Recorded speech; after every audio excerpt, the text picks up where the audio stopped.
perusahaan atau yang sering kita sebut sebagai nursepreneurship. Ya, kemarin-kemarin kita sudah membahas mengenai bidang apa saja di keperawatan itu yang bisa kita kelola untuk kita dapat jadikan sebagai suatu kelolaan pekerjaan tambahan bagi seorang perawat di lapangan. Ya, banyak hal yang bisa kita siapkan, banyak hal yang bisa kita jadikan sebagai tambahan kegiatan kita sebagai seorang perawat. Nah, kalau kita sudah fokus pada satu kegiatan, pada satu pekerjaan yang mau kita siapkan untuk dijadikan lahan bisnis atau lahan kewirausahaan, maka kita sudah harus siap mempersiapkan segala sesuatunya, termasuk yang paling penting adalah aspek legalitas atau hal-hal yang sifatnya mendasar atau konsep yang harus segera kita miliki atau kita punyai. Ya, maka pada siang hari ini kita akan mempelajari mengenai langkah-langkah membuka praktik mandiri keperawatan. Ya, jadi untuk dapat kita melakukan praktik mandiri keperawatan, kita harus mampu menyiapkan beberapa hal untuk membuka praktik itu sendiri.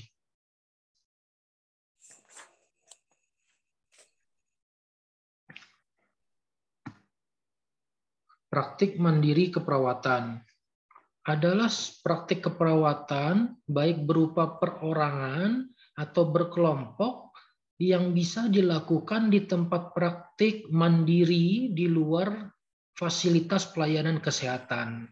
Maksudnya adalah kalau kita sudah berbicara mengenai praktik mandiri keperawatan, berarti kita harus mau dan mampu bekerja secara pribadi atau berkelompok bersama teman-teman dan kawan-kawan di sana, tapi sudah tidak di bawah naungan suatu instalasi atau instansi. Jadi bukan di dalam rumah sakit, bukan di dalam puskesmas, bukan di dalam dinas kesehatan, tidak, tapi kita membuka praktik keperawatan mandiri. Kalau kita belum mampu membuka praktik secara sendiri, maka kita bisa berkelompok. Mungkin dari beberapa orang perawat bersatu dalam satu tempat, ada yang ahli merawat luka, ada yang ahli melakukan khitan atau sunat, ada yang ahli dalam menolong ibu melahirkan, partusnya itu bisa dilakukan untuk membuat praktik mandiri keperawatan secara berkelompok. Dalam menyelenggarakan praktik keperawatan mandiri, perawat berwenang memberikan asuhan keperawatan.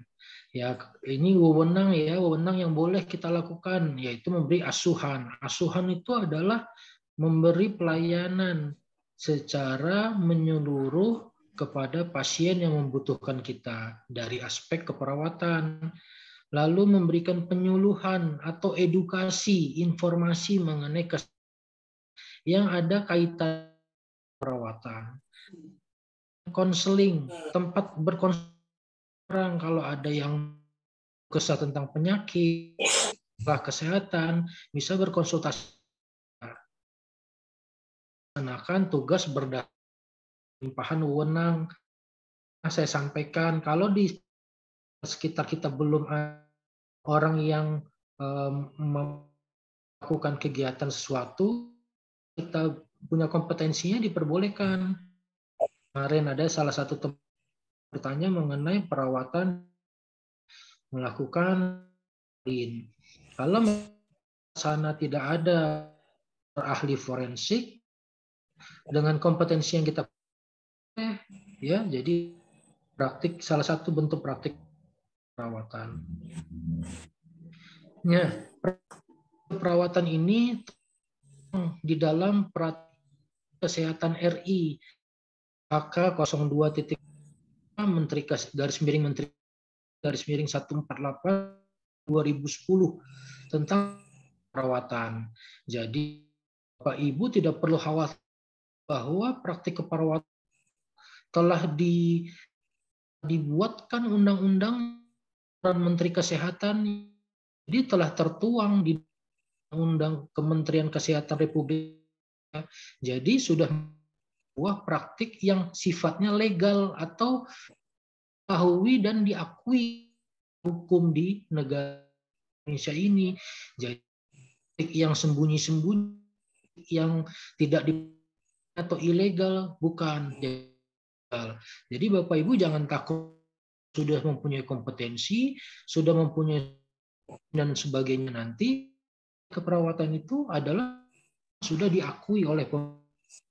Jadi jangan khawatir mau membuka atau melakukan kegiatan praktik keperawatan.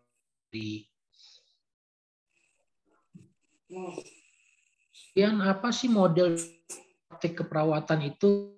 Sampaikan praktik di rumah sakit, ya kan, mau praktik mandiri ya rumah sakit, ikut dengan instansi suatu, ya baik rumah sakit daerah, rumah sakit pemerintah atau rumah sakit milik TNI, Polri, ya itu bisa.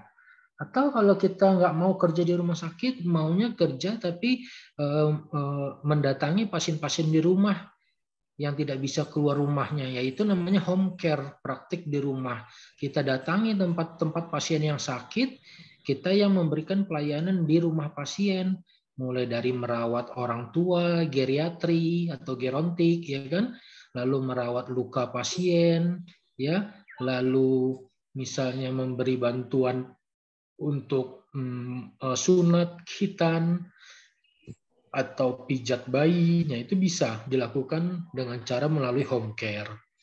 Atau yang tadi saya sampaikan, praktik berkelompok nursing home. Ya, kalau belum berani buka praktik mandiri sendiri, kita bisa bekerja sama tadi, gabungan. Oh ya udah, kamu ahli perawat luka kaki diabetes, saya ahli perawat luka bakar, saya ahli sunat, yuk kita bergabung bersama-sama membuka praktiknya, itu namanya praktik berkelompok. Ya. Kalau praktik perorangan itu membuka sendiri, jadi sudah mampu menangani beberapa kebutuhan pasien. Ya. Kemudian itu tengah itu. Ini dia praktik. Hal yang penting untuk dipahami oleh kita saat kita akan membuka praktik mandiri keperawatan. Yakni yang pertama, kita harus tahu bahwa praktik mandiri keperawatan ini adalah suatu yang legal, yang resmi, yang harus diketahui oleh sekitar kita atau lingkungan kita dan oleh pejabat daerah atau pemerintah daerah di sekitar kita. Sehingga kalau mau legal, mau diakui, mau diketahui, yang pertama kita lakukan adalah kita harus melakukan pendaftaran atau registrasi. Kita harus melakukan pendaftaran, nanti ada alurnya ya, mulai dari mendaftarkan diri ke pemerintah daerah setempat. Contohnya kemana yang pertama? Ke Dinas Kesehatan. Ya, Dinas Kesehatan wilayah Bapak Ibu, kita mendaftar ke sana dengan membawa beberapa syarat. Nanti ada saya tunjukkan syarat-syaratnya. Dan kita menyampaikan lisensi, minta perizinan. Jadi kalau sudah mendaftar, kita minta lisensi izin. Boleh tidak Bapak Ibu di pemerintah daerah, saya mau buka kegiatan praktik keperawatan di daerah Bapak Ibu masing-masing, sebutkan nama daerahnya. Diizinkan tidak? Gitu. Kalau tidak diizinkan, tanya kenapa. Kenapa tidak diizinkan? Padahal di daerah saya tuh 200 meter ke kanan, 200 meter ke kiri, 200 meter ke belakang, dan ke depan belum ada yang buka praktik keperawatan. Kenapa tidak diperbolehkan? Ya, itu bisa jadi bahan pertanyaan kita. Biasanya dengan jarak segitu, kalau belum ada praktik keperawatan, itu diperbolehkan dibuat di satu tempat. Jadi yang pertama kita lakukan adalah mendaftar dan mendapatkan izin untuk mendirikan dan berpraktik keperawatan secara mandiri. Yang kedua adalah aspek legal selanjutnya adalah kita harus mampu memberikan pelayanan atau tindakan keperawatan yang profesional, yakni tindakan yang sesuai dengan kompetensi kita sebagai seorang perawat. Ya, jadi jangan melewati batas atau bahkan melanggar. Yang kita tidak boleh melakukan, misalnya tidak boleh melakukan operasi apapun itu bentuknya kecil, apalagi bahkan sedang, jangan kita coba-coba melakukan itu karena itu tidak boleh, ya. Karena tidak diperkenankan dalam praktik rumahan atau praktik di suatu tempat yang tidak terstandar. Kemudian yang ketiga, bisa dikatakan suatu praktik yang legal kalau dibekali 3 hal ini. Ada knowledge. Knowledge itu pengetahuan. Jadi Bapak Ibu harus mempunyai modal bahwa sudah memiliki pengetahuan terhadap skill yang mau kita jual ini, yang mau kita sampaikan di pelayanan mandiri, praktik mandiri keperawatan ini. Lalu skill, kemampuan. Ya, kemampuannya apa? Tadi misalnya knowledge sudah ngikutin pelatihan, kursus, lalu udah dapat skill merawat luka, skill melakukan sunat atau khitan, skill melakukan pijat bayi, skill membantu orang melahirkan dan sebagainya. Nah, itu sudah didapatkan oleh kita. Kemudian sikap, attitude, ya. Jadi kita juga harus memiliki sikap yang baik dalam menyiapkan praktik mandiri keperawatan. Harus yang selalu sifatnya membantu dan menolong orang. Kalau tidak salah di pembelajaran kita yang kedua lalu, saya ingatkan saat kita membuka praktik mandiri keperawatan itu tidak boleh selalu bersikap semuanya diukur harus pakai uang yang pakai uang yang maksimal yang banyak. Nah, takutnya pasien kita atau pengunjung kita memang bukan orang yang selalu benar-benar mampu. Takutnya menjadi beban bagi pasien kita.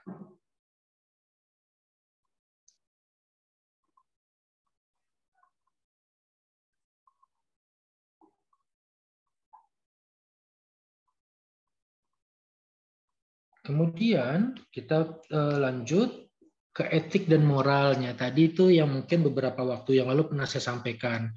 Kalau kita mau melayani pelanggan dengan menjual jasa keperawatan kita, maka kita harus mampu dalam artian menghargai pelanggan kita, tidak boleh dengan perlakuan yang tidak sopan, perlakuan yang kurang mengenakan kita perlakukan kepada pasien, tidak boleh, karena itu akan merugikan pasien atau merugikan customer kita. Nanti mereka nggak akan mau kembali lagi ke kita. Jadi penting untuk kita sama-sama saling memahami bahwa pasien perlu kita jaga kenyamanannya dengan kita menjaga juga etik dan moral atau perilaku kita, ya. Apa sih etik keperawatan itu? Contohnya kita menjaga privasi pasien, menjaga rahasianya. Kita tidak boleh menyebarluaskan tentang penyakit dia ke orang lain tanpa seizin dan sepengetahuan dia. Lalu kita harus bisa memberikan pelayanan yang tidak membeda-bedakan. Biar yang datang dari jauh pelosok dengan yang datang dekat dari rumah kita berikan pelayanan yang sama. Tidak boleh dibeda-bedakan supaya terjaga etik keperawatan kita. Lalu moral, ya tadi moral kita benar-benar menjaga harus kita layani dengan baik, maka kita layani dengan baik. Nah, standar profesi itu adalah dasar yang harus selalu kita bawa untuk setiap kita melakukan kegiatan apapun yang berhubungan dengan keperawatan. Sehingga atau kita biasa sering sebut sebagai SOP, ya, standar operasional prosedur. Nah, nantinya supaya tidak ada masalah saat Bapak Ibu melakukan tindakan keperawatan itu nggak menjadi kesalahan karena tidak mengikuti SOP yang ada. Ya, nah ini lanjut lingkup kewenangan. Apa sih yang harus kita pahami tentang langkah membuat praktik keperawatan? Yaitu kita harus tahu dulu kewenangan kita sebagai apa dalam membuat praktik keperawatan itu. Jangan sampai salah persepsi atau salah pemikiran. Jadi namanya kita membuka praktik mandiri keperawatan itu tidak bisa tidak diatur, ada aturannya. Tidak bisa semua hal mau kita kerjakan, tidak boleh. Ada lingkup kewenangannya. Apa itu? Yaitu sistem klien atau sistem pasien, di mana sebagai individu, keluarga, kelompok khusus, dan masyarakat dalam rentang sehat dan sakit sepanjang daur kehidupan. Artinya, kita dalam memberikan pelayanan keperawatan secara mandiri harus bisa menghargai pasien di sekitar kita. Dia datang sebagai seorang individu yang sakit, atau datang sebagai keluarga yang sakit, atau kelompok khusus dari suatu masyarakat mengalami musibah atau wabah yang sedang sakit.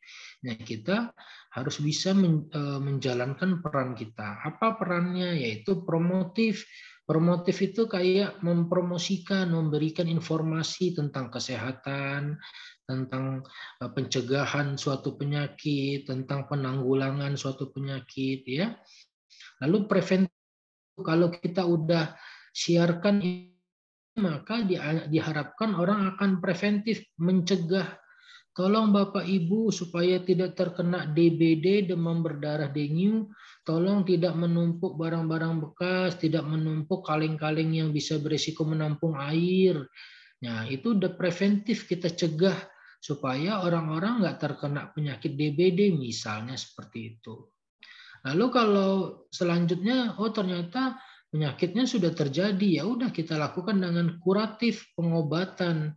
Jadi promotif itu adalah memberikan informasi, preventif itu mencegah, kuratif yang mengobati. Kita mengobati orang yang sakit sesuai dengan aspek keperawatan yang kita miliki. Selanjutnya setelah kita obati, kita lihat apakah perlu pasien tersebut dilakukan rehabilitasi, ya, atau proses rehabilitatif. Kalau memang perlu, maka kita bisa lakukan proses rehabilitasi pada pasien-pasien pasca yang kita rawat. Nah, ini merupakan lingkup kewenangan, di mana kewenangan kita tidak boleh melebihi batas dari kompetensi kita. Jadi yang namanya praktik mandiri keperawatan itu benar-benar diatur secara resmi dan benar-benar ada tata aturannya, tidak sembarangan boleh melakukan praktek A, B, C, dan sebagainya, tapi tanpa ada dasar. Asuhan keperawatan yang diberikan nantinya diharapkan dapat dijadikan sebagai suatu pengkajian untuk dapat menetapkan diagnosa keperawatan, membuat perencanaan, implementasi, dan evaluasi. Nah, ini lingkup kewenangan kita kalau mau buka praktik mandiri keperawatan, nanti saat disurvei oleh Dinas Kesehatan, kita harus mampu menjelaskan, Bapak nanti, Ibu nanti wewenangnya apa ya? Oh, kita jelasin wewenang kita di bagian atau di urusan keperawatan, bukan medis. Nah, ini dia alur pengurusan izin praktik mandiri perawat. Ya, Bapak Ibu bisa lihat dari yang nomor 1 dulu. Di start atau dimulai dari pemohon. Pemohon itu siapa ya? Kita perawat yang mau buka praktik mandiri. Pemohon itu menyiapkan pemberkasannya. Ya, dengan cara apa? Tadi sesuai aturan dari kementerian, standar orang yang mau melakukan pembuatan praktik keperawatan mandiri adalah berstatus nurse atau lulus dari pendidikan S1. Lalu bagaimana Pak kalau belum ada nurse atau S1-nya? Boleh yang diploma 3, asal ketentuannya di daerah tersebut belum ada lulusan nurse. Tapi kalau sudah ada lulusan nurse, maka yang D3 dianjurkan untuk ikut bekerja sama atau membuat praktik bersama. Tidak praktik sendiri atau mandiri, supaya ada yang dapat mengobservasi di atasnya adalah lulusan nurse. Lalu pemohon, seperti yang tadi saya sampaikan, akan melakukan pendaftaran registrasi kepada Dinas Kesehatan setempat. Lalu nanti akan dilakukan yang namanya visitasi.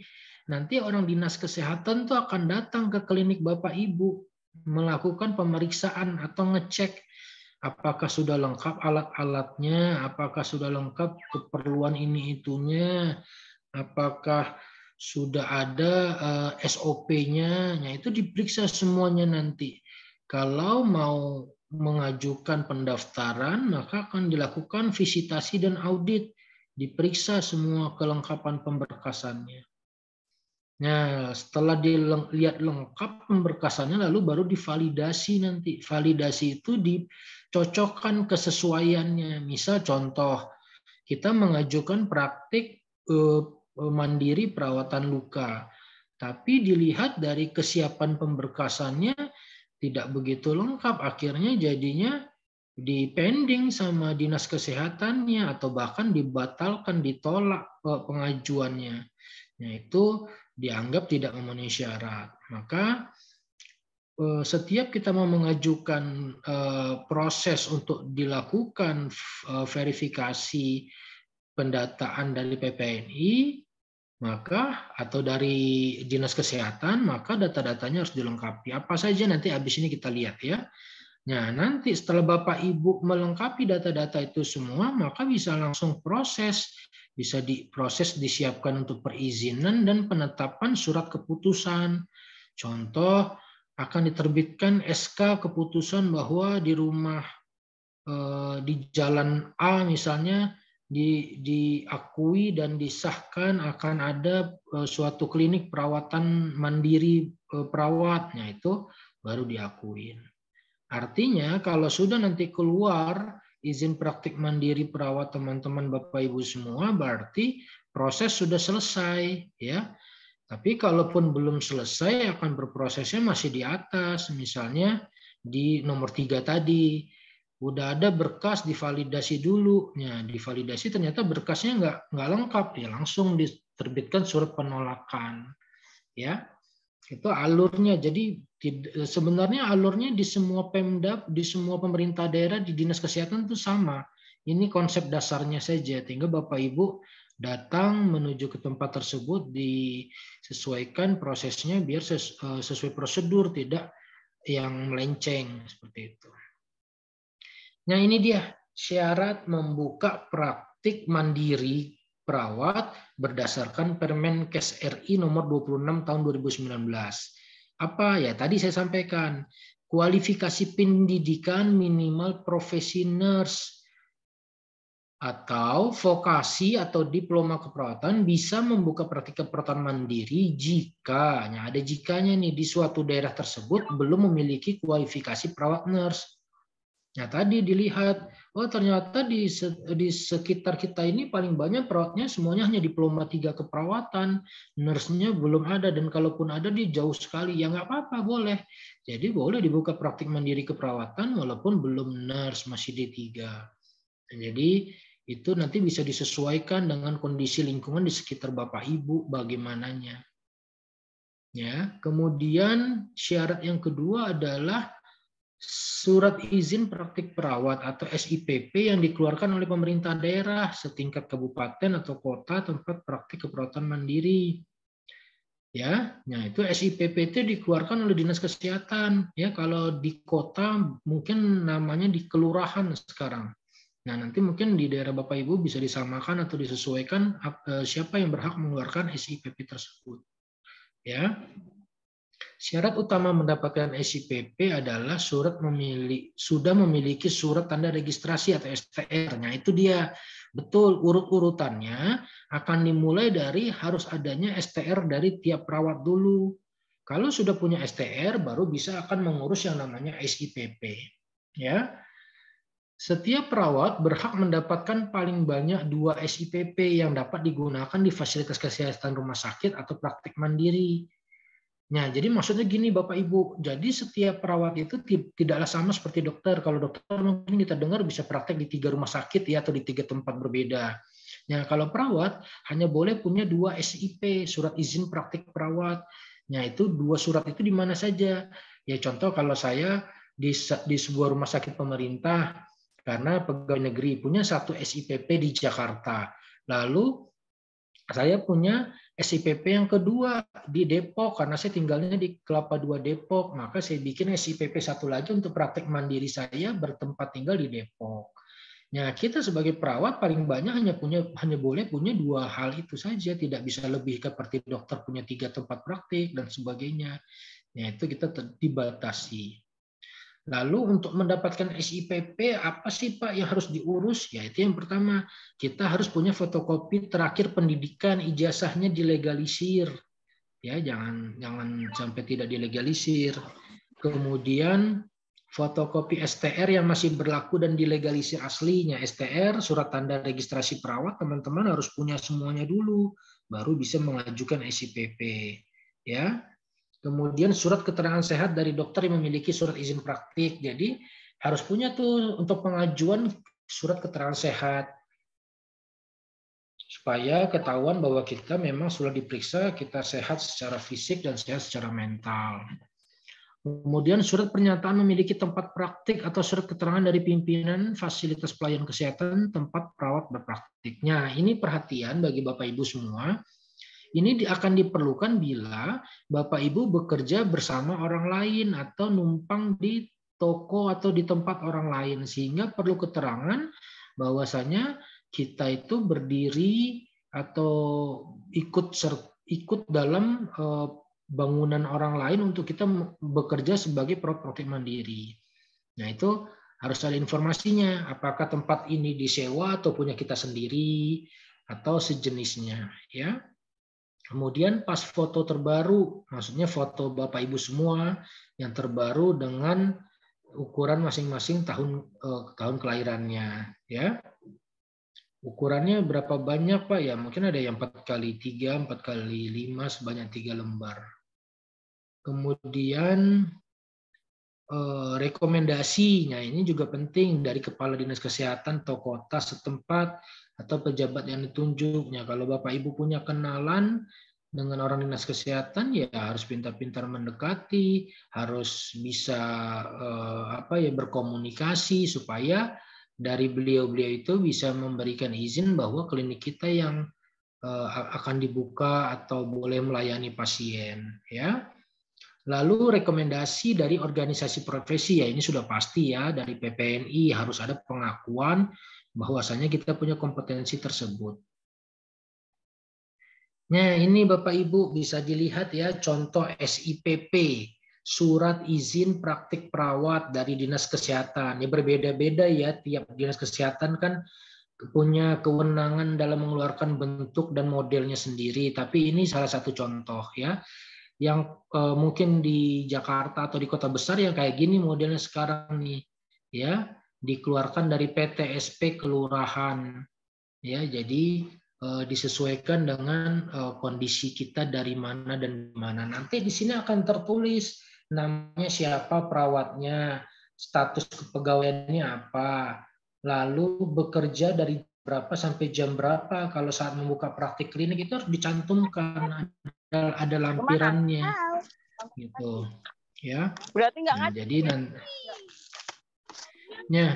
SIPP sama dengan STR masa habisnya, masa berlakunya, yaitu 5 tahun sesuai dengan tanggal lahir kita. Misal contoh, nanti di bagian bawah sini nih ada masa berlakunya. Misalnya kita terlahir tanggal 31 Januari tahun 70 misalnya.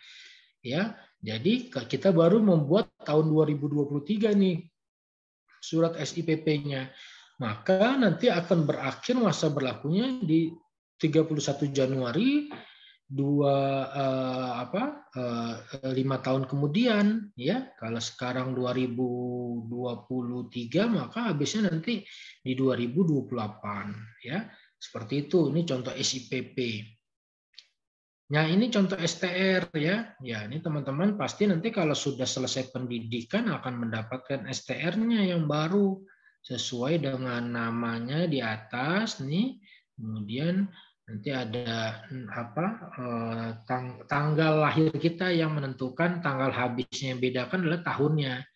Misalnya tanggal 15 Maret sesuai tanggal lahirnya, tahunnya setelah 5 tahun pembuatan. Misalnya 2023 sekarang ya bisa 2008 gitu.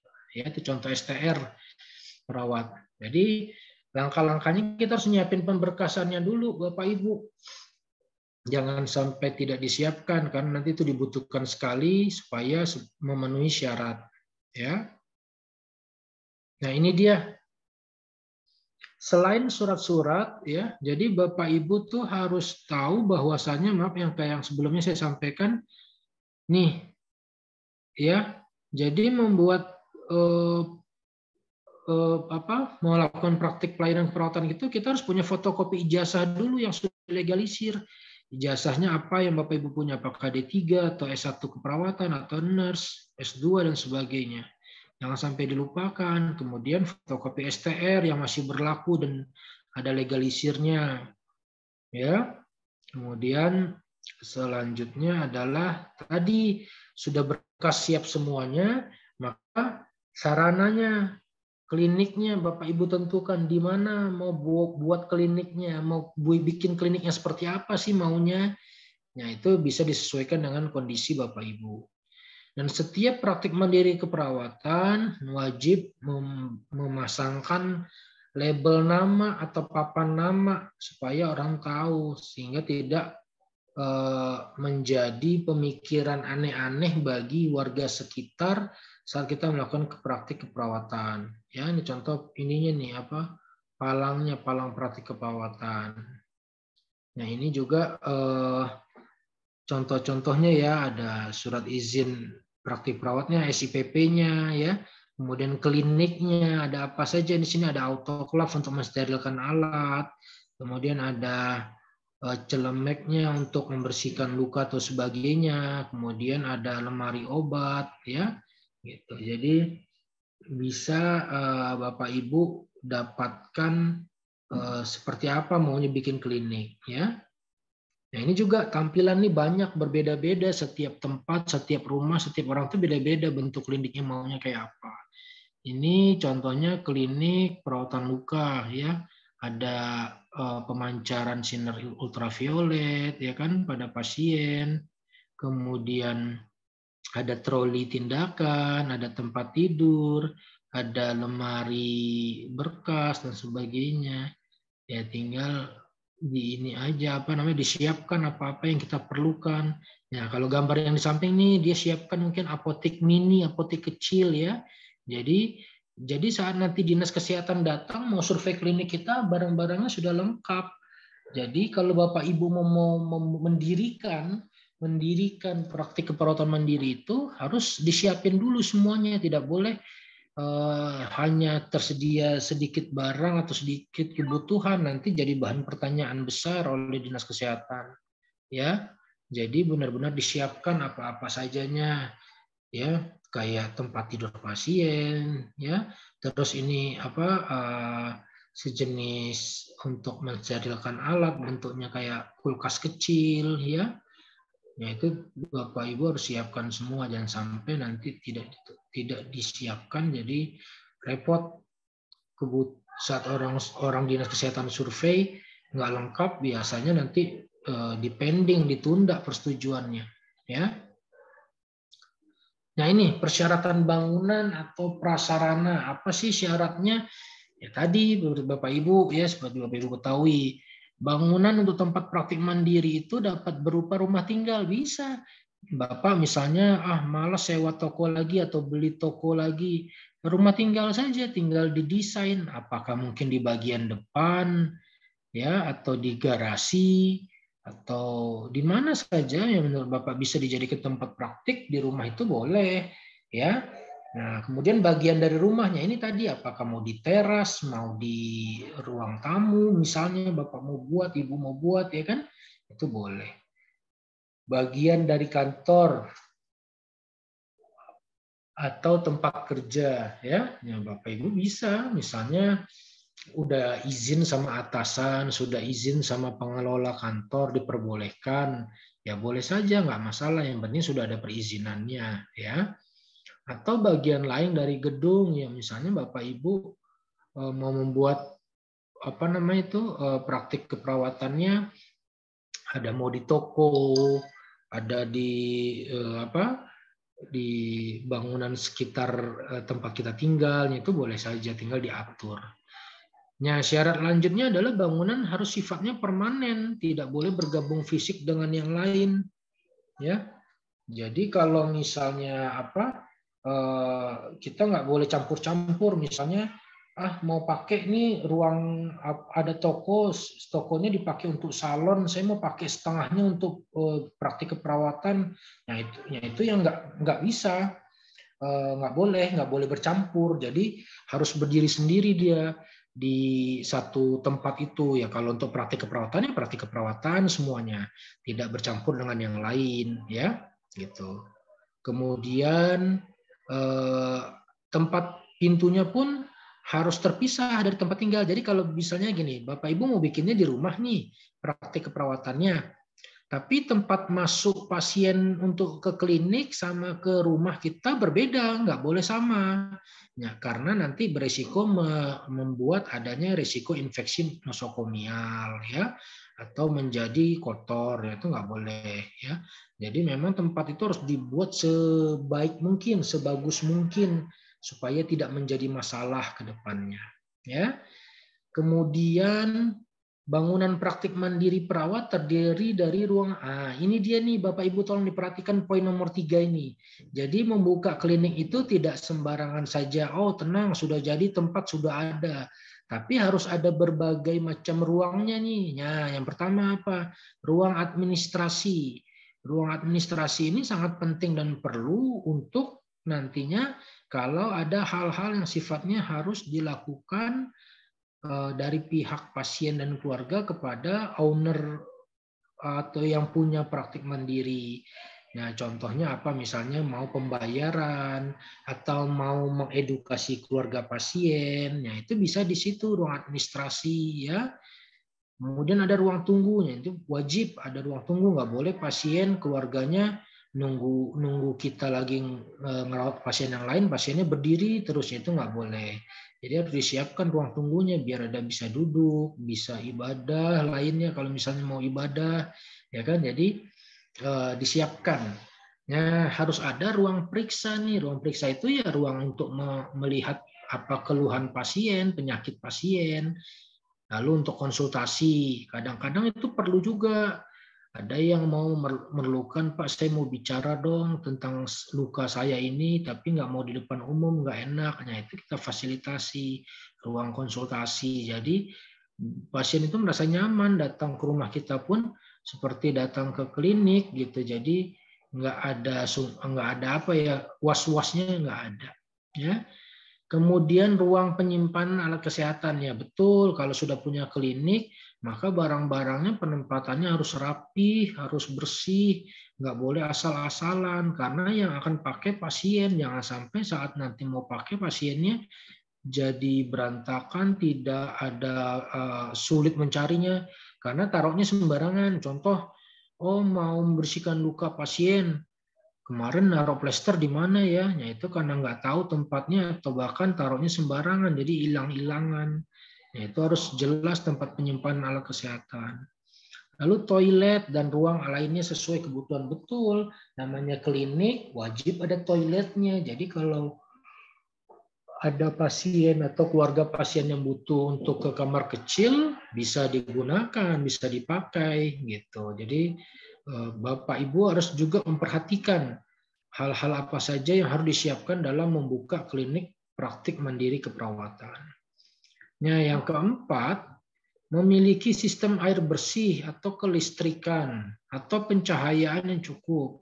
Artinya, Bapak Ibu harus prepare, harus menyiapkan bahwa klinik itu bukan hanya kesediaan tempat dan alat-alat saja, tapi alat pendukungnya seperti sistem air bersih untuk cuci tangan dan sebagainya itu diberikan. Ada listrik yang cukup, artinya setiap klinik itu wajibnya tempatnya terang, lampunya cukup besar untuk bisa mencerahkan cahaya ruangan ya, karena dia jangan sampai nanti kalau tindakan-tindakan sulit, nah itu jangan sampai. Jadi semua lingkungannya dipastikan cukup semuanya. Kemudian ventilasi dan sirkulasi udara yang baik. Nah, ini juga penting, apalagi Bapak Ibu buat klinik luka, perawatan luka. Kalau ventilasi sirkulasinya buruk, lukanya bau, ya akan nggak keluar-keluar itu bau busuknya dari luka itu. Akan berhinggap di poli itu terus-terusan, gitu, di klinik itu terus-terusan. Makanya dalam memilih tempat klinik itu diperhatikan, oh ini ada kaca jendelanya kah, ada ventilasi yang terbuka otomatisnya kah, itu kita perhatikan. Jangan sampai Nanti saat dinas kesehatan datang mau survei atau orang kesehatan datang survei, dianggap tempat kita belum mumpuni, belum cukup baik, ya. Seperti itu. Nah, ini dia contoh beberapa, ya, hanya contoh saja bangunan, Bapak Ibu bisa lihat. Kalau kita sudah mau mendirikan praktik mandiri keperawatan, maka seperti yang tadi saya sampaikan, salah satu syaratnya kita harus sudah punya mau bikin pelang nama, ya, atau label nama tuh kayak gitu, ditempelkan di depan kliniknya. Kliniknya harus besar, Pak? Tidak juga, tidak harus selalu besar. Yang penting kliniknya mencukupi untuk alat-alat kebutuhan apa yang mau kita pakai saat praktik nanti. Nah, teman-teman harus menyampaikan tuh di pelang praktiknya, buka dari hari apa sampai hari apa, dari jam berapa sampai jam berapa. Nah, itu Bapak Ibu harus bisa menyampaikan sehingga orang tahu, oh kalau mau praktek ke kliniknya Bapak ini adanya di hari ini aja, jamnya juga jam segini. Oh gitu. Jadi orang tahu dan pahamnya itu akan memudahkan orang untuk bisa mengakses atau mencari bantuan dari pelayanan keperawatan kita. Nah, ya. Kemudian usahakan akses masuknya pasien itu mudah, tidak susah. Jadi Bapak Ibu harus siapkan pintu yang cukup mudah, ya, untuk lalu lalang pasien ke klinik kita itu tidak boleh terganggu dengan apapun supaya pasien bisa lewat dengan cepat, dengan baik, ya. Seperti itu Bapak Ibu. Jadi banyak sih contoh bangunan klinik mandiri perawat tuh banyak. Ada yang dia mungkin dia sewa ruko untuk lantai satunya untuk praktik mandiri keperawatan, di lantai 2-nya tempat tinggal dia, itu bisa juga seperti itu, ya, gitu. Atau di lantai 1 mungkin tempat berjualan apotik misalnya, di lantai 2 tempat praktik keperawatannya bisa juga seperti itu. Nggak harus selalu berada di lantai 1, tidak, ya. Nah, tapi ini hanya sebagai contoh, Bapak Ibu bisa melihat, oh ternyata selain di ruko, di toko, di rumah pun bisa. Gitu. Tergantung kesediaan Bapak Ibu saja, rumahnya mau dikunjungi orang boleh tidak, di jam-jam terus-terusan yang tidak pernah selama ini nggak pernah dikunjungi, sekarang harus dikunjungi, gitu ya. Jadi harus ada pertimbangannya, jangan sampai nanti temannya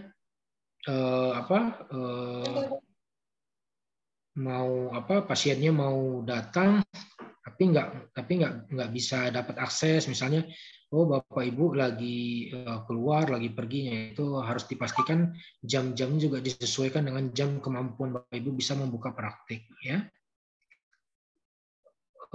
Bentar. Oke. Ya.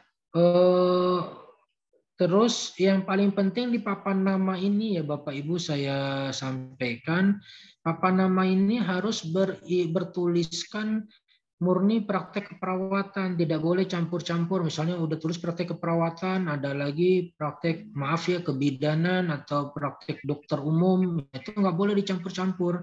Jadi satu praktek keperawatan itu papannya ya hanya satu saja, tidak boleh bercampur-campur. Lalu pastikan bisa ditaruh di depan klinik atau di pintu masuk klinik biar orang bisa baca. Ya, nanti kita lihat contohnya satu lagi yang lebih jelas, ya. Seperti itu. Nah, lalu biasakan pintunya itu mudah dilalui Bapak Ibu, karena nanti kalau kita dapat pasien yang ada luka di kaki, harus masuk pakai kursi rodanya, itu bisa dipastikan bisa masuk. Makanya dalam pembuatan klinik itu juga harus benar-benar representatif, tidak bisa sembarangan, benar-benar diukur, ya, benar-benar dicocokkan dengan kebutuhan lingkungan yang ada. Lalu apalagi Pak? Ya contohnya gini, kalau Bapak Ibu bukanya di kliniknya di rumah, kita untuk si air limbahnya pun harus dipikirkan berbeda, tidak boleh bercampur dengan limbah kita di rumah. Jadi harus dibuatkan lagi septic tank terpisah untuk mencuci luka, membuang cairan, ya. Jadi kita harus pertimbangkan banyak hal dalam membuat klinik di rumah. Lalu kalau kita buatnya di ruko bagaimana Pak? Ya sama, di ruko juga nanti Bapak Ibu harus perhatikan baik di ruko maupun di rumah itu tempat sampah akhirnya bagaimana nanti? Apakah bisa Bapak Ibu buang sampahnya sendiri, dibakar atau bagaimana? Atau kerjasama dengan kebersihan lingkungan, ya, dengan kebersihan lingkungan supaya sampah itu tidak menumpuk dan tidak dibuang sembarangan, ya. Jadi itu harus jadi perhatian. Atau kalau biasa sih kalau di kota besar kayak di Jakarta itu kita bekerja sama dengan pihak ketiga bagi orang-orang yang mempunyai perusahaan untuk membuang limbah atau menghancurkan limbah kesehatan, yaitu kita kerjasama biasanya. Nanti tinggal bayar per bulan, nah seperti itu. Jadi Bapak Ibu bisa mudah, tidak perlu bakar-bakar sampah medisnya, tidak perlu menggali tanah untuk menguburkan sampah medisnya. Nah, kalau saya sih sistemnya kerjasama dengan pihak ketiga. Jadi sampah medis kita itu sudah jelas dibawanya ke tempat yang tepat dan benar dan tidak sembarangan diolahnya seperti itu. Ya.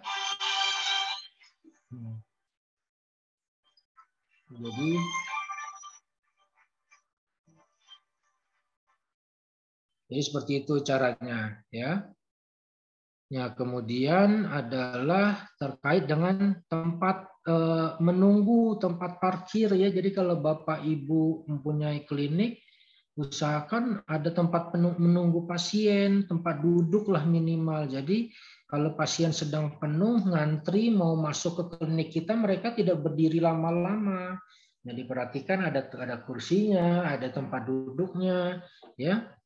Gitu. Jadi pastikan benar-benar sesuai dengan kebutuhan pasien. Kemudian ya ini papan nama praktik. Ya, papan nama praktik ini adalah di mana teman-teman Bapak Ibu semuanya untuk wajib ya. Jadi kalau mau buka praktik keperawatan semuanya wajib, nggak boleh yang nggak ada labelnya, nggak boleh. Jadi harus ditulis kayak tadi tuh. Perawat klinik perawatan luka ya kan, atau praktik mandiri keperawatan, ya itu ditulis baik namanya, jam bukanya ya, jam kerjanya, hari apa saja, itu harus diperhatikan, harus bisa dibuka. Jangan sampai tidak ada informasi atau tulisan yang bisa dibaca oleh lingkungan atau masyarakat ya. Nah, terus papan namanya juga ditulisnya jangan yang aneh-aneh, maksudnya tulisannya yang bagus, huruf cetak yang bisa dibaca oleh masyarakat supaya sifatnya informatif ya. Kalau nanti tulisannya banyak dibuat tulisannya berbeda-beda menggunakan bahasa yang berbeda-beda, jadi tidak semua orang memahami arti itu. Nanti malah kan orang nggak ngerti, akhirnya orang tidak mampir ke klinik kita. Ya, kemudian isinya apa tuh papan nama praktik? Ya tadi ada nama si perawatnya sendiri siapa. Kemudian nomor STR, surat tanda registrasi perawat kita harus masuk di sana nomornya. Nanti boleh dilihat contohnya ya di setelah slide ini.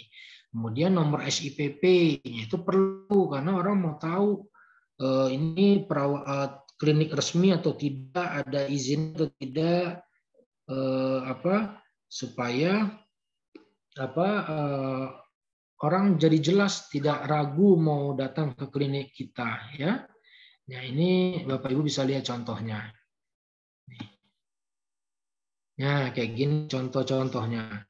Praktik keperawatan mandiri. Siapa namanya tulis ya. Lalu nomor SIP-nya nih seperti ini. Keluarkan nomor SIPP-nya, ditulis di sini. Perawat tersertifikasi perawatan luka dan relaksasi. Ya, apalagi kompetensi yang Bapak Ibu punya. Perawat tersertifikasi perawatan sunat atau khitan, atau perawat sertifikasi perawatan bayinya, itu disampaikan di sini. Lalu di bawah ini adalah jam kerjanya biasanya, ya, praktik hari apa sampai hari apa, jam berapa sampai jam berapa. Itu wajib ditulis supaya tidak kebingungan orang terhadap informasi yang bagus sampaikan dalam kartu atau papan reklame tersebut. Kemudian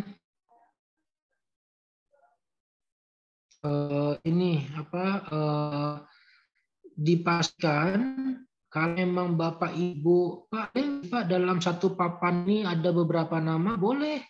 Kalau Bapak Ibu mau bikin jadi 2 nama satu tempat praktik, boleh saja. Yang pertama tulisannya NS A, yang kedua NSB, yang ketiga NSC, boleh. Gitu. Ya, tinggal diperjelas saja dia keahliannya bidang apa gitu. Ya. Seperti itu. Ya, mungkin itu ya Bapak Ibu sharing mengenai langkah-langkah yang harus kita lalui, yang harus kita siapkan saat membuka praktik mandiri keperawatan. Ya. Nah, itu mulai dari yang sifatnya administratif, ya, ngurus surat-suratnya apa saja yang tadi udah saya share ya, mulai dari ijazah terakhir kita, kemudian pelatihan-pelatihan kita, kemudian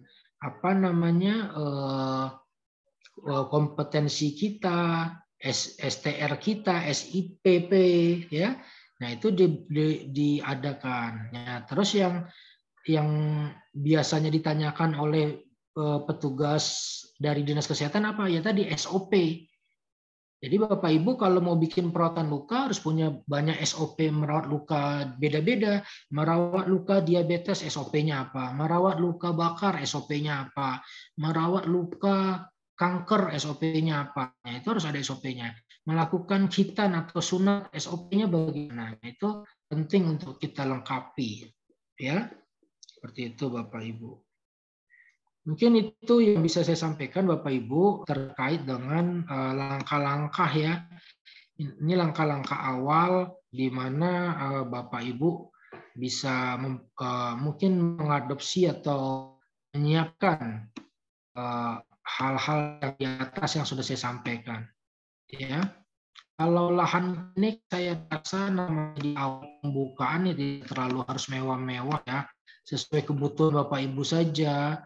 Apa yang harus disiapkan gitu. Ya, yang tapi jelas harus sesuai kebutuhan. Ya, contohnya misalnya untuk mensterilkan alat stainless.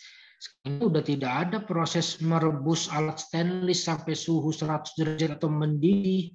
Udah nggak boleh lagi pakai metode itu. Maka ya kita harus sterilisator. Nih contoh sterilisator nih kayak gini nih. Dia kayak dispenser. Ini masukin alat-alatnya di tempat ini sebesar 200 derajat. Nanti tunggu waktu kurang lebih 1 jaman. Nanti kita baru bisa menggunakan alat sterilnya. Gitu Bapak Ibu. Ya.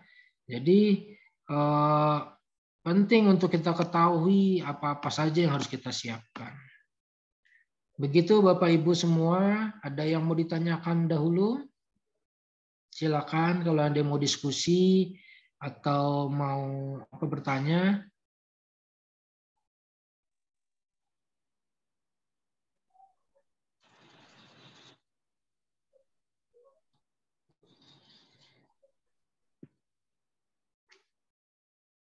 Mohon maaf kamera saya agak error, jadi saya tidak bisa menampilkan wajah saya di kamera, hanya bisa share screen-nya saja. Ya, silakan Bapak Ibu. Ada yang mau ditanyakan atau mau kita diskusikan? Izin Pak. Ya, silakan Bapak. Pak, itu klinik itu tidak diperbolehkan rawat nginap kah? Oke, baik. Terima kasih Bapak. Itu pertanyaan yang bagus sekali. Jadi, seperti yang tadi saya sampaikan di awal, saat Bapak ingin membuka klinik yang seperti apa yang mau kita buka di lingkungan itu. Kalau misalnya Bapak sudah siap dengan adanya klinik untuk rawat inap, ada rawat inap 24 jamnya, boleh saja. Nanti di sini Bapak pertegas nih di model dan bentuknya. Bapak mau bikin praktik di rumah, praktik kliniknya tanpa menginap atau dengan ada menginap, itu nanti Bapak perjelas di hadapan petugas dinas kesehatan. Karena sekarang ini sudah ada perawatan klinik yang sifatnya boleh menginap tapi tidak lebih dari 3 kali 24 jam. Kalau harus lebih dari 3-24 jam, dia harus merujuk ke rumah sakit terdekat. Contohnya apa? Klinik bersalin. Nah, itu kalau perawat atau bidan mau praktik boleh, tapi dia bersalin normal, tidak lebih dari 3 kali 24 jam diinapkan. Atau misalnya orang diare misalnya kita infus dia di klinik kita, masih lemes banget, dia nggak bisa pulang malam ini, ya kita inapkan boleh sampai maksimal 3 kali 24 jam.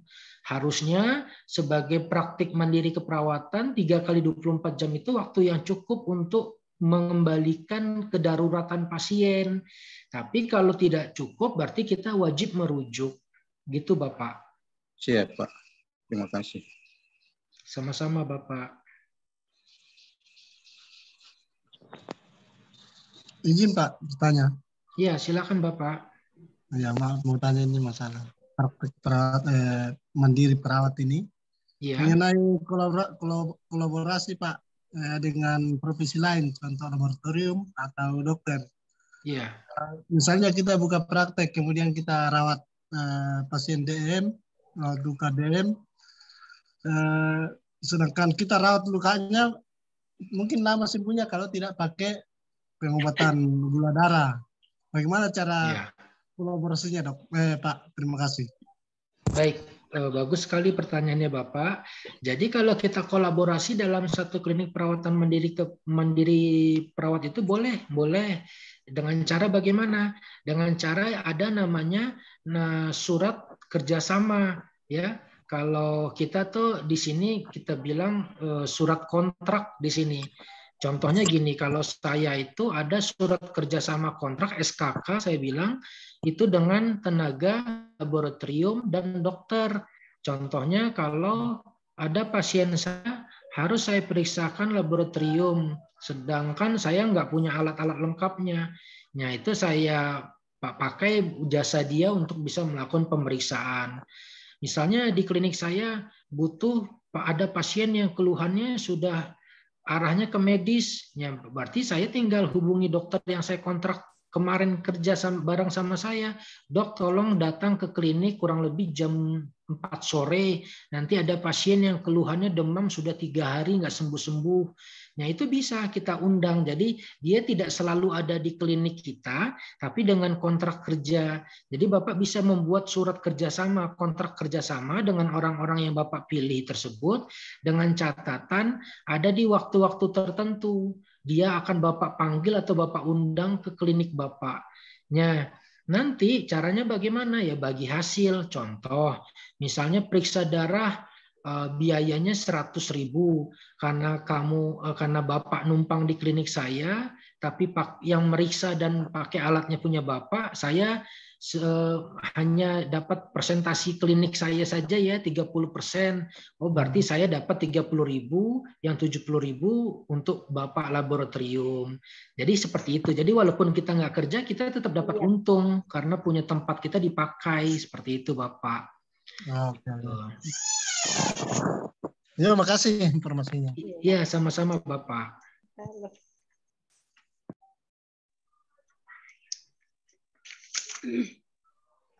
Izin Pak, selamat sore. Ya, selamat sore. Silakan Ibu. Ini dengan Ibu Amina dari kelas Kerong. Ya, silakan Bu Amina. Bapak, ini yang saya mau tanyakan di kelengkapan sarana untuk ada di dalamnya ada apotik mini. Untuk apotik mini itu apakah kita harus adakan tenaga farmasinya atau bagaimana? Mohon penjelasannya. Baik, ya betul. Ya, jadi untuk apotek mini bila mana kita memahami obat-obat itu dalam urusan obat-obat standar minimal, jadi ada yang namanya obat-obat itu obat-obat yang sifatnya standar, yang artinya semua orang tahu kegunaannya. Itu boleh saja kita sendiri langsung sebagai perawat, boleh, karena kita mempelajari ilmu farmakologik dan farmakokinetik obat, itu kita pelajari. Contohnya apa, Pak? Yaitu misalnya obat paracetamol untuk demam, obat untuk nyeri asam mefenamat, obat untuk mual misalnya antasida, obat untuk vitamin-vitamin, ya kita siapkan vitamin B6, B12, B kompleks, vitamin A. Ya itu boleh saja, nggak masalah. Tapi kalau misalnya obatnya sudah standar terbatasnya, judulnya standar terbatas beda lagi. Kalau tadi yang standar itu biasanya warna hijau. Kalau standar terbatas biasanya itu warnanya adalah warna biru. Ya, standar terbatas itu kita harus pastikan kalau kita nggak mampu nanti menjelaskan kepada pasien kegunaan obat ini atau efek samping obat ini, maka kita sudah harus berkolaborasi, panggil orang farmasi untuk kerja sama-sama kita. Gitu. Jadi ada waktunya kapan kita bekerja sama-sama farmasi, ada kalanya kalau memang kita hanya nyiapin obat-obat standar saja, ya kita saja cukup. Tapi kalau ibu mau nyiapin obat-obat seperti obat tekanan darah tinggi, obat diabetes atau kencing manis, obat hipertensi, ya itu kan banyak obatnya, nggak satu jenis aja. Nah, ibu mungkin harus bisa kolaborasi seperti itu, gitu ibu. Baik, terima kasih Bapak atas penjelasannya. Iya, sama-sama Ibu.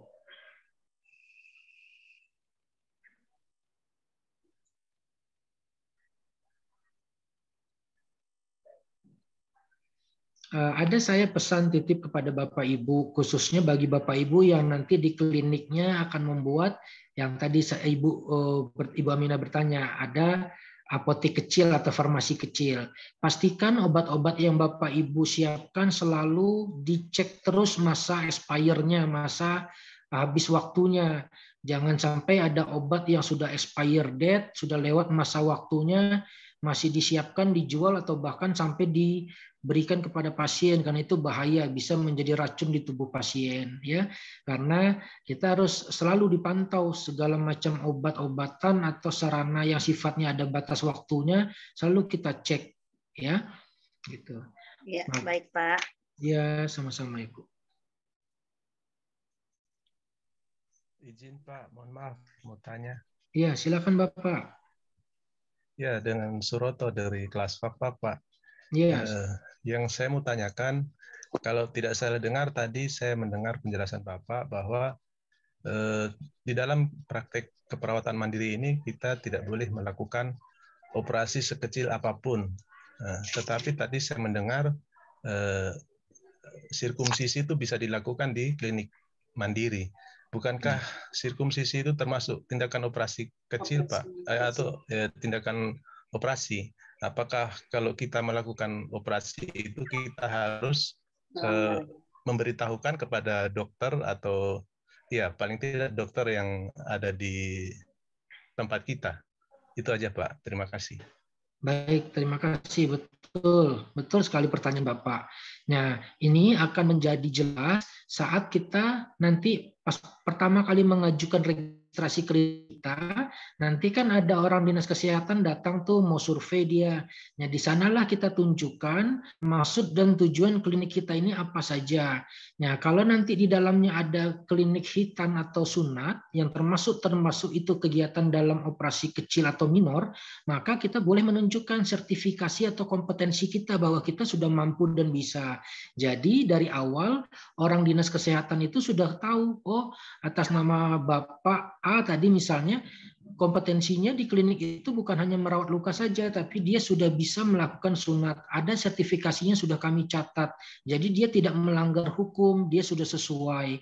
Namun kalau kita tidak memberitahu itu dari awal, tiba-tiba di tengah jalan itu dilakukan, lalu terjadi sesuatu yang bermasalah terhadap pasien, nah disitulah kita nanti kena sanksi karena tidak sesuai dengan pengajuan di awalnya, Pak. gitu. Tapi kalau di awal sudah kita sampaikan dan ada kompetensinya, artinya kompetensi itu kan sudah diakuin, sudah dikeluarkan oleh lembaga khusus yang mengakui kemampuan kita, maka kita tidak salah lagi, seperti itu. Nah, yang tadi saya bilang operasi kecil apapun itu tidak boleh dilakukan, operasi medis, ya maaf, misalnya contoh, kadang ada perawat yang suka berani-berani, misalnya ada contoh abses ya. Abses itu kayak nanah, kayak bisul. Bisul ada di satu tempat di tubuh pasien, agak gede gitu bisulnya. Lalu cara menyelesaikannya dengan cara diinsisi, pakai pisau, pakai bisturi.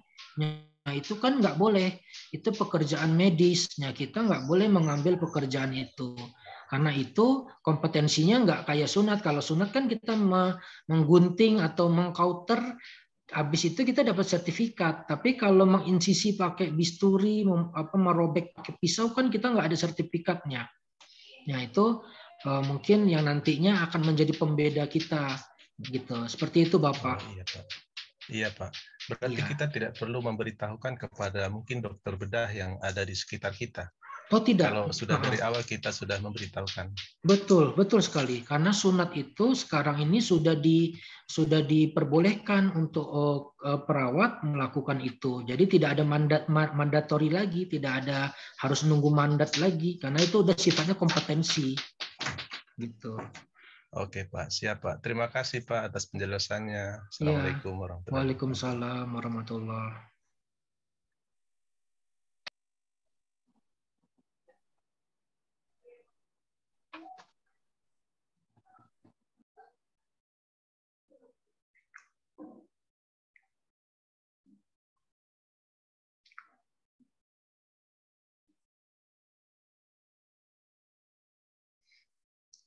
Saya titip pesan kepada Bapak Ibu, nanti kalau Bapak Ibu sudah lulus akademi, akan membuat STR, tolong selalu diupdate STR-nya. Kalau Bapak Ibu tadinya D3, diploma 3, lalu sekarang sudah nurse, laporkan ke PPNI setempat untuk mengajukan perubahan pendidikan, biar STR Bapak tuh saat dipampang di klinik atau diajukan ke Dinkes, kelihatan bahwa Bapak atau Ibu sudah pendidikannya sudah meningkat.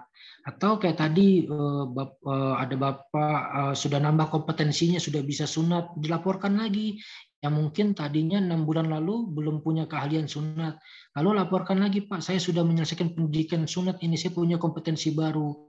Apakah bisa dimasukkan? Bisa nanti dimasukkan. Ya, jadi Bapak Ibu jangan terpaku dengan pendidikan di awal saat mendaftar saja. Kalau nanti sudah mengambil pelatihan lain yang sifatnya kompetensi, langsung daftarkan lagi ke Dinas Kesehatan biar keterampilan Bapak Ibu diakuin dan dijadikan legal lagi nanti, diakuin semuanya gitu.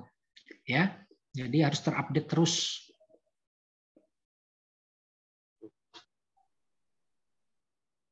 Bagaimana Bapak Ibu? Ada lagi yang mau ditanya? Jelas Bapak. Jelas ya? Sudah jelas Pak.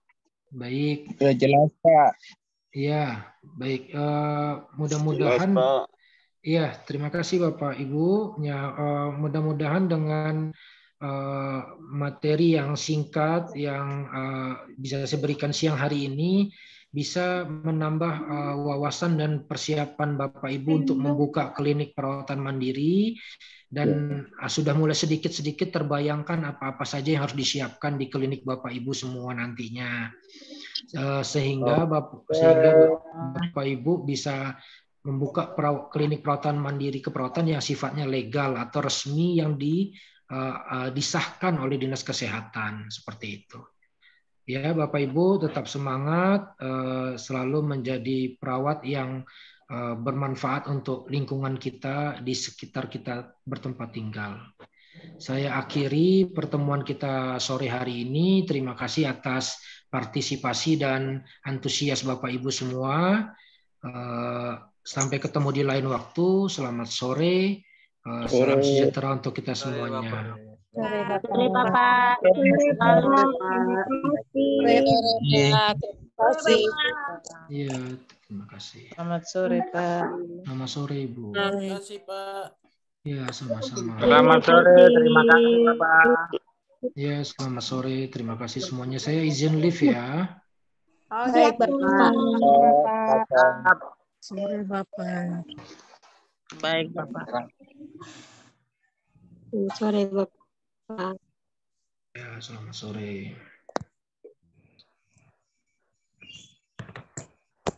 Dadah kakak-kakak semua, selamat sore. Dadah, selamat sore. Dadah juga, selamat sore. Mahasiswa Kero, selamat sore.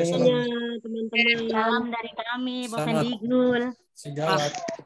Salam dari Sarmi juga. Buat Salam dari Papa buat juga. teman kita yang dari Sarmi. Iya, Selamat sore salam teman-teman Mina. Kero. Ya, dadah sayang. Dah.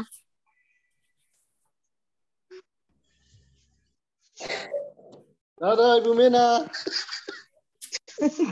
Izin Kenapa? Tidak masuk kerja tapi suaranya besar, Bapak sih.